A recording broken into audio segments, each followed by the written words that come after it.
no Aprender em Minutos de hoje, eu vou falar sobre a mecânica respiratória e os músculos da respiração. Falando um pouco hoje sobre a mecânica respiratória, nós vamos aqui diferenciar ventilação e respiração. Porque nós acreditamos, que quando nós fazemos esse movimento de inspirar, ou seja, a entrada de ar e a saída de ar, nós chamamos de respiração. Só que esse termo ele está equivocado. O correto é ventilação. Então, esses dois movimentos da inspiração e da expiração é chamado de ventilação. Porque a respiração pulmonar, na realidade, ela ocorre por 4 elementos. Nós vamos ter a ventilação pulmonar, a difusão e o transporte gasoso e a regulação. Esses 4 componentes, eles vão formar, então, a respiração pulmonar. Então, só esse movimento de inspirar e expirar, ou seja, de entrar com o ar e a saída do ar é chamado de ventilação pulmonar. Então, nós vamos ter dois movimentos,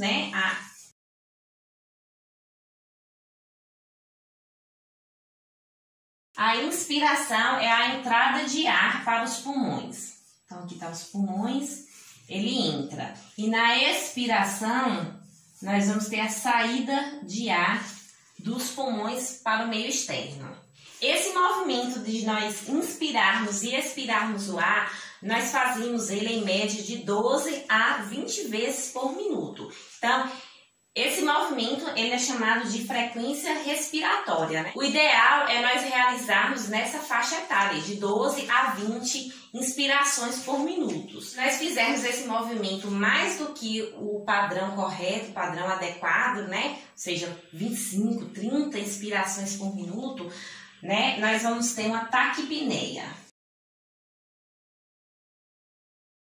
Então, o aumento da frequência respiratória a mais que o normal é chamado de taquipneia. E se nós fizermos menos do que o ideal, fizer ali 8, 9, 10, nós vamos ter uma bradipneia. E quando a pessoa não está, ventilando de forma alguma, não está nem entrando nem saindo com ar, o nome disso é apneia. A apneia, Aqui nós temos o ar, que é um prefixo de negação, então não está tendo ventilação pulmonar. Então, na inspiração, os principais músculos que estão envolvidos ali é o diafragma e os músculos intercostais. Aqui nós vamos ter um pulmão em repouso.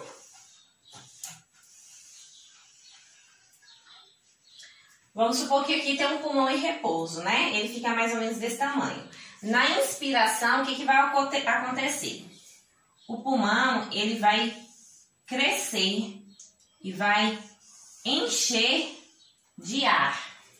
Por que eu estou fazendo esse pulmão, o pulmão esquerdo menor, Esse espaço aqui, que acontece entre o pulmão esquerdo, entre o pulmão direito e o pulmão esquerdo, ele é chamado de mediastino. E aqui que o coração ele vai se encaixar. Por isso que o pulmão esquerdo ele tem 2 lobos, ele é menor. Já o pulmão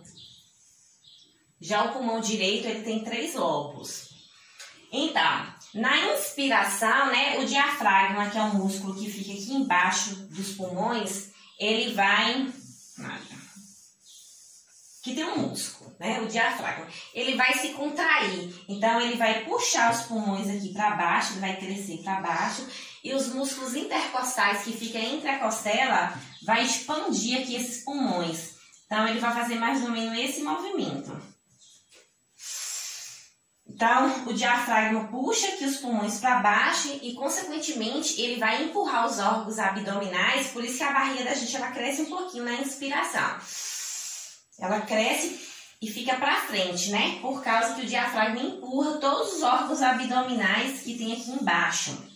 Então, a barriga ela vai crescer um pouco para fora. E o tórax também ele vai crescer, ele vai expandir para poder o pulmão, para poder crescer aqui, a capacidade do pulmão para que ele possa encher de ar. Então, nós aumentamos aqui o tórax na inspiração, na entrada de ar. Já na expiração, esse diafragma ele vai relaxar e os músculos intercostais também. E esse pulmão ele vai voltar ao tamanho dele em repouso, né? Então, as forças aqui, elas ocorrem em sentido contrário. Então, o pulmão vai ficar pequenininho. Na expiração, ou seja, na saída de ar, assim, normal, sem a gente estar fazendo nenhum esforço, sem estar em atividade física, sem estar ali preocupado, com medo, a gente está em uma situação normal, geralmente a própria elasticidade do pulmão, ela faz essa expiração, porque o pulmão, ele tem essa capacidade, né? Ele cresce e ele volta ao seu tamanho normal. O nome dessa propriedade, dessa característica é elasticidade. Então, quando você inspira, né, que enche o seu peito de ar e você expira, que você solta o ar, a própria elasticidade do pulmão faz com que esse ar vá para fora. Então, não tem assim muito a ação dos músculos, né? Então, o diafragma ele vai apenas relaxar, a elasticidade do pulmão faz com que o pulmão volte ao seu tamanho normal, seu tamanho em repouso, e os intercostais também. Só que, se a gente for fazer uma expiração forçada, por exemplo, inspirei e vou tirar todo o ar, o máximo que eu puder dos meus pulmões, nós vamos ter o trabalho de uma musculatura acessória, né? Que são os músculos abdominais, o reto abdominal, os músculos transversos e os músculos oblíquos, tanto interno como externo.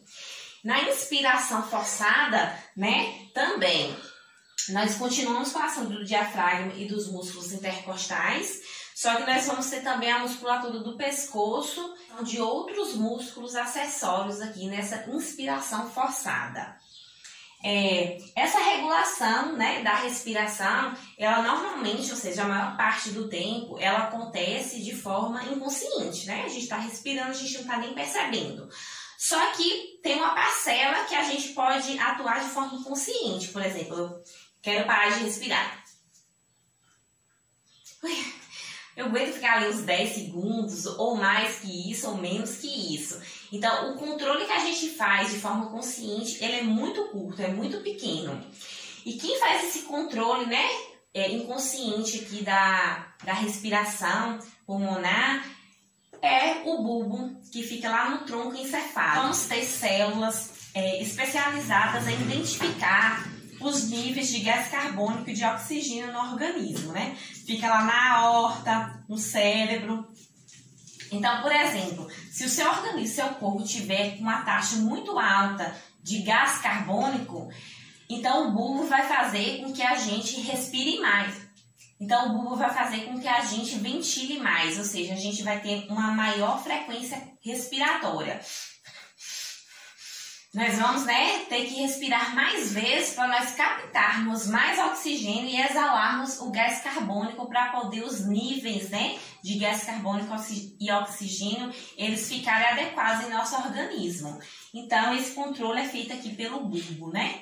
E de igual forma, se tiver com pouco gás carbônico no nosso organismo, a gente vai respirar menos para poder igualar, né, essa taxa de gás carbônico e oxigênio em níveis adequados. Espero que tenham gostado da aula de hoje. Obrigada e até a próxima aula.